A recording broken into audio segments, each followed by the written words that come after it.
did you choose this work to perform? Initially, I just wanted to do something, a set of songs that has to do with depression or some mental health issue stuff.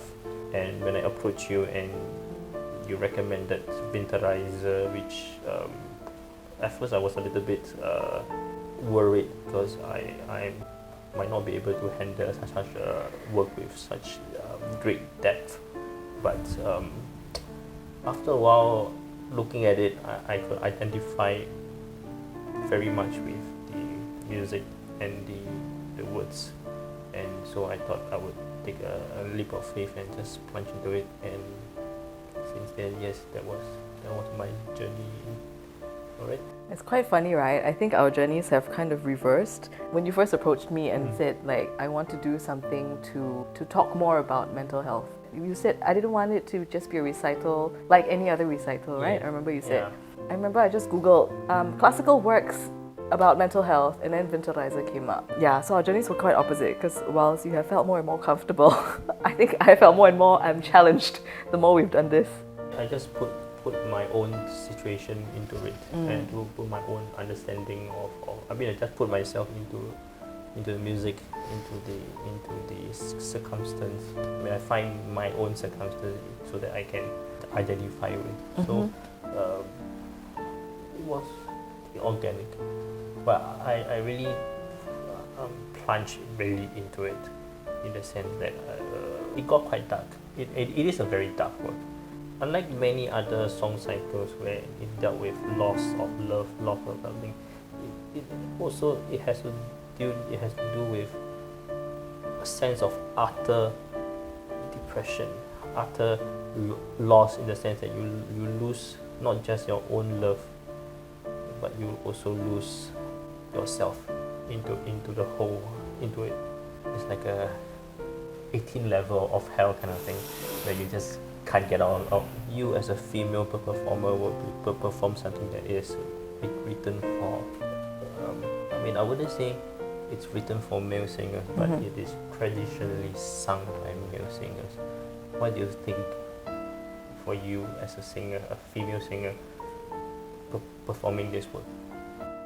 This was definitely, for me, what put Winterreise on my list of like, oh, I'm not sure if I ever will perform this work or learn this work. It's on my list of like one of the most beautiful music ever written, but I'm not sure if I'll ever get to touch it. So that was always my mentality towards it. Then when I just quite thoughtlessly suggested that to you as like, haha, that's about mental health. When we were faced with the decision whether or not to really program this work in for this recital, it got me quite scared, because I must be honest, I was quite scared of judgment. You know, Winterreise is one of these works that people put on a pedestal. Maybe not so much in Singapore, but for sure in Europe, in Germany, it's one of those works that is so well loved that probably most of the audience would know the text, the music so intimately, and they have their favorite singers and their favorite recordings. So for me, it was like, can we do it justice? Can I do it justice? Now, and then what you said about being a female, right? Like, yes, you're absolutely right. As you said, Schubert wrote this for voice and piano, right? He didn't say any voice part, right? I think the first performance was by tenor and voice, and then, since then, it has mostly been sung by men. But the very first female recording, do you remember who? Was it Lotte Lehmann? Yes, Lotte Lehmann. Yeah. The more I researched into it, the more I realized that there have been brave women in the past who have attempted this cycle, and this is not just in the last 5 years. You know, this is like, as you said, pre-war. So if women then could be so brave, when I'm sure the hurdle was even harder, higher for them to cross, why can't I do it now? I mean, music is universal, right? I think these emotions are universally valid. And the more I think about that, the more I think maybe, you know, right now at this stage of my life, maybe I won't be able to understand this text in the same way that, let's say, a 60-year-old person would. But I would have my take on it, right? At this age, at this stage. Yeah. And so I think that's what gave me courage to try it. When it comes to art song, I feel that historically, men will also sing stuff that are like sung by that are sort of now they are usually sung by female. Like one great example was the Frau Liebe und Leben. Yes. In fact, Clara Schumann go around performing it with a baritone. Yes. When it comes to art song, I think anyone can do it. Of course, we have our own preference. We have our own preference in terms of our taste and what we grew up listening to. Yes. I don't think by having a female singing this thing, I'm trying to be different. We are just trying to present the work as it. I mean, I would think that if the audience were to come, hopefully they come open-minded, you know, to receive and experience the text as a universal experience of being human, of journeying through our humanity. Then yeah, I think there are so many gems from this work. Is this hard to sing for you? I must say some of it, yes, because some of it sits quite low. It's quite in that low, speaky register, but most of it, no. Like, I think one of the technical challenges for me in learning this song is not so much vocal, but more of how to really make sense of this journey. I mean, after all, it's 24 songs, right? How to make sense of 1 to 24 text-wise together with the music. Because, like, remember, like, during our rehearsals, I can't get my singer brain off, and I keep asking you, like, oh, does it sound okay? Is this right? And then you always tell me, for this song, it's not so much about the voice per se. Yes. What do you mean by that? As a voice coach, when it comes to opera, the way I view opera and the way I view art songs are a bit different. Opera is more technical. I want voice. I want voice much more than. To me, voice is the first thing that I go for when I listen to opera. When it comes to art song, I think it is more of the emotion of the voice rather than the quality of the voice or the technicality of the voice.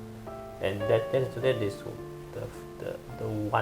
main thing that I look for when it comes to art song. So once the emotion is there, I feel that the other things will come. And when it comes to singing art song, you can have flaws. Okay, I think we differ in opinion there. Like, for me, I don't think that the singing of art songs should be any less technical vocally. I see where you're coming from, though. And there's one thing you said which I really agree with, which is that when the text is there, when the emotions are there, then the voice will follow. So for me, it's perhaps just another way to get to the same goal. Yeah, rather than say that the voice is not as important in art songs. So Vincent, I've actually always wanted to know, which is your favorite song in the whole cycle? I really liked number 12. Yeah. Einsamkeit. Right before the song, actually in my book, I wrote, it's so quiet that you hear a ring in your ear. And it sums up very well in how I feel when it's so absolutely quiet, whether it's in your surrounding or you yourself, and not just being quiet, being alone, and what is left is just the ring in your ear. I thought that song is absolutely moving. Were you? You like anything? You like? I like many things. I like so many things. Somehow the first one that comes to the top of my head, strangely, right now, is it 14? Eine Krähe? The one about the crow. You know, in Singapore we have so many crows, right? I just never thought that a song would be written about it, much less like in Schubert's Winterreise. And in this text, this crow accompanies this wanderer. When you think about it, the wanderer, for sure, but the crows are very solitary creatures. You know, they are associated with death, with coming to eat the carcasses of dead animals, right?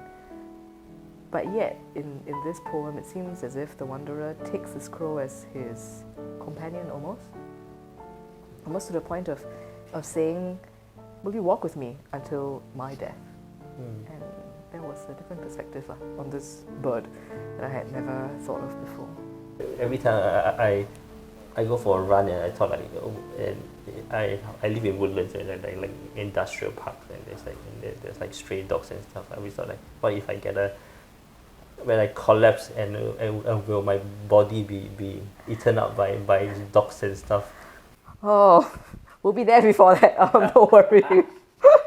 Yeah, that is the thing that came to my mind when for crow. But I mean, but in the dog, but in more of the dogs, because yeah, well, Okay. me with my morbid thoughts. Okay.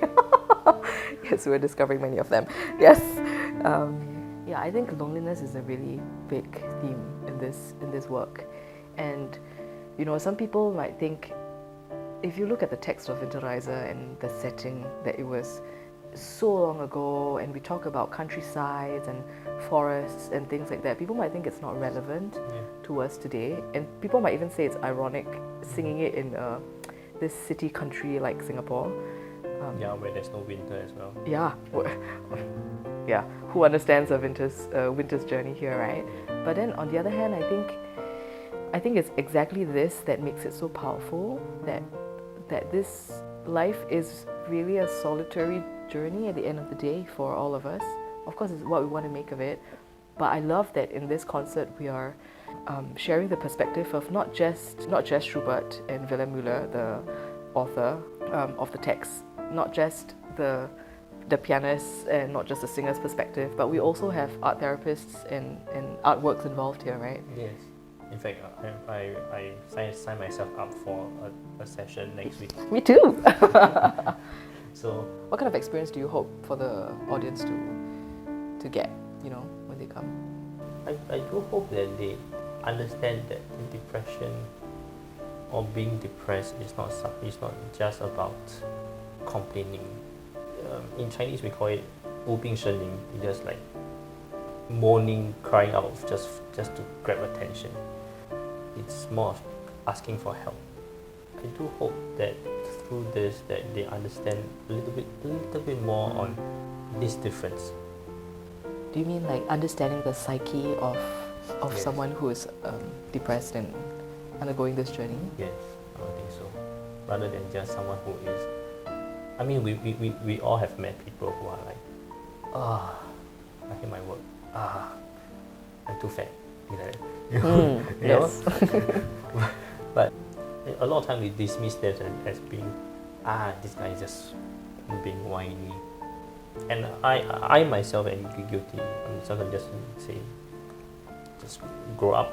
You know, one of the things that I'm so grateful for, and we keep talking about loneliness and depression in the works, right, is being able to bounce ideas off you, for sure, and to have someone to walk this journey with. I remember one of the first things you told me when we were deciding whether or not to do this work was you prepare yourself for a year of darkness. Remember you said? Yeah. And if you're ready for that, then we can embark on this journey. And I mean, you were so right. And I'm just glad that we got to do this together. Yes.